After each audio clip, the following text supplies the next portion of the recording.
Woo, what a spicy season this has been. Some say Demon Slayer has fallen off, but these people are brain dead who can't really enjoy character development for a single second. Thankfully, I have you beautiful bastards to help me to appreciate this show. So let's break down what's happened in the last 2 episodes of Demon Slayer, Hashira training arc, and compare it to its manga counterpart. If you haven't subscribed as yet, please help me out and do so, and help me with the YouTube algorithm to turn on that notification bell and make sure you don't miss a single thing. Now, without further ado, let's begin. So episode 7 begins with us backtracking a little when Tanjiro is moving this huge boulder in chapter 135.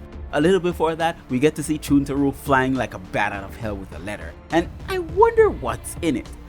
Well, manga readers know, but anime onlys would have to wait a few to see what's in it, and trust me, it's a bombshell that literally changes Zenitsu forever. Anyways, Tanjiro moves the boulder and keeps up the momentum, so much so that Inosuke gets pumped and starts chanting his own motivational words, which of course is tempura, his favorite food. In the manga, he actually says pig assault, and in the anime he says coming through, which is akin to Tanjiro's own set your heart ablaze, which he got from Rengoku. But this little mantra will get Inosuke to push the boulder, leaving Zenitsu behind. At the same time, he gets a letter, and this is where the episode would start, and we get the title card. Stone Hashira, Gyomei Himejima. Back to it with Tanjiro using his newfound power to push this rock one cho, and he finally does it, but he's dehydrated so much so that he falls over and starts saying goodbye to all his friends. Thankfully, Gyomei was there watching from the sidelines and rushes in to fill Tanjiro's face with his liquids, rehydrating the young demon slayer. He lets Tanjiro know that he's finally ready to acknowledge him for the choices that he made in the swordsmith village, prioritizing human life over his sisters, but Tanjiro corrects him and lets him know that it was Nezuko who made that choice, and that Gyomei is not to acknowledge him, which in case allows Gyomei to trust the demon slayer even more because of his honesty, and then Gyomei acknowledges him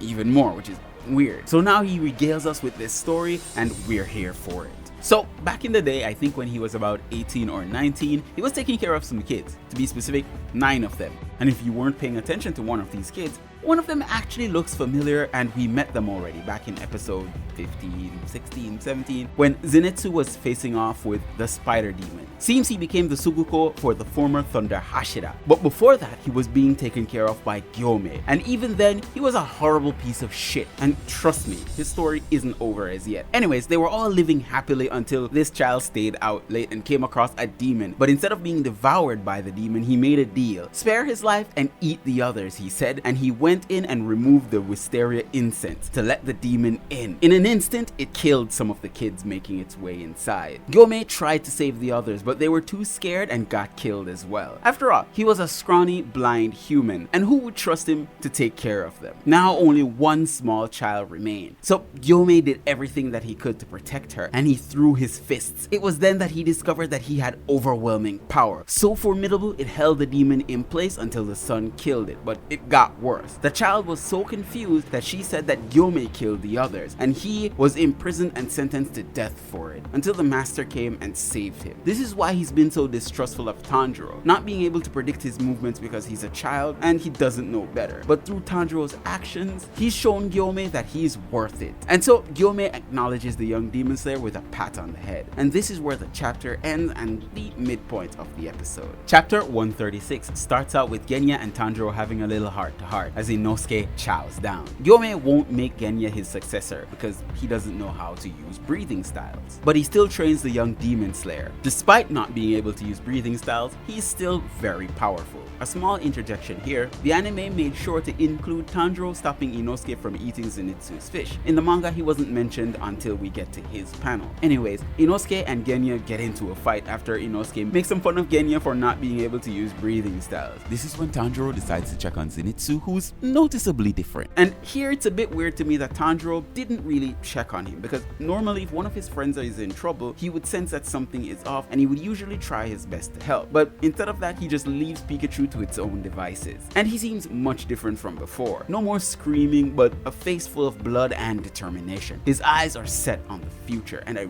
really love this change. Tanjiro heads off to Gyu, but he's a little worried about Nezuko. But this doesn't stop him from following some directions and getting to Gyu, coming across him facing off with Sanemi. But this time, Tanjiro can follow their movements, and if you haven't noticed as yet, after he's moved the boulder, his Demon Slayer mark is noticeably different. It looks more like a burning sun, and this is a clear indication that he's level develop. I think he's actually at the level of Hashira right now. Anyways, Gyu and Sanemi break their wooden swords, and now the Hashiras want to beat each other up. But Tanjiro intervenes, completely disregarding the restraining order against him, and not even realizing that this was a training session. He then tempts Sanemi with a good time by serving him his fab food, but this pisses off the Hashira, who socks it to him and storms off. When Tanjiro comes to, he lets Gyu know that he can be friends with Sanemi by placing some food in his clothes. And is it just me, or are these two guys just functioning on the same brain cell? As Sanemi makes his way back, he senses something off, and then he catches one of Nakime's eyes. This is when he realizes that the Demon Slayer Corps has been infiltrated. In the manga, Muzan arrives at the Ubuyashiki household, but in the anime, he would take his sweet time,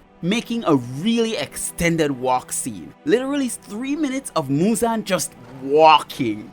This has been parodied to death online. But this is where the episode and the chapter would end. And I can't even put into words the gravity of how much this walk scene turned the internet upside down.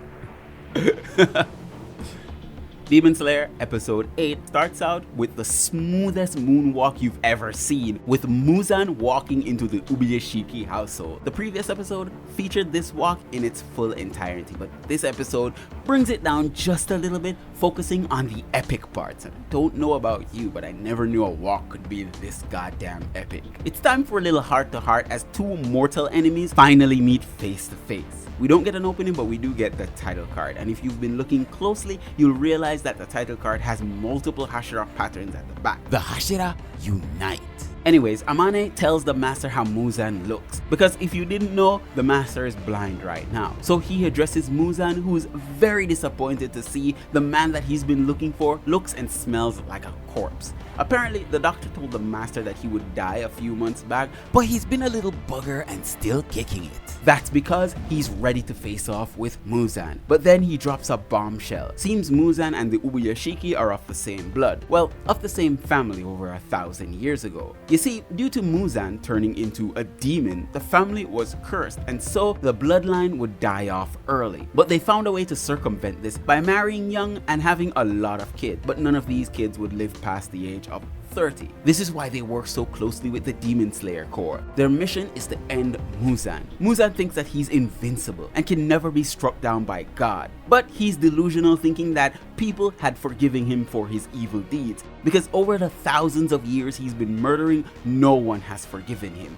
He is in hiding all this time. So now, thinking that he's invincible and going to end the Demon Slayer Corps, he heads to the master. Weirdly enough, he doesn't feel hatred towards the Ubuyashiki, and I think this is where he lets down his guard. But Ubuyashiki tells him that the dragon will be avenged and the Demon Slayer Corps will hunt him down. He's made a grave mistake and he won't live forever. But Muzan has had enough of his talking and approaches the master. It's funny to think that he allowed the master to speak for so long, which also surprises the master himself.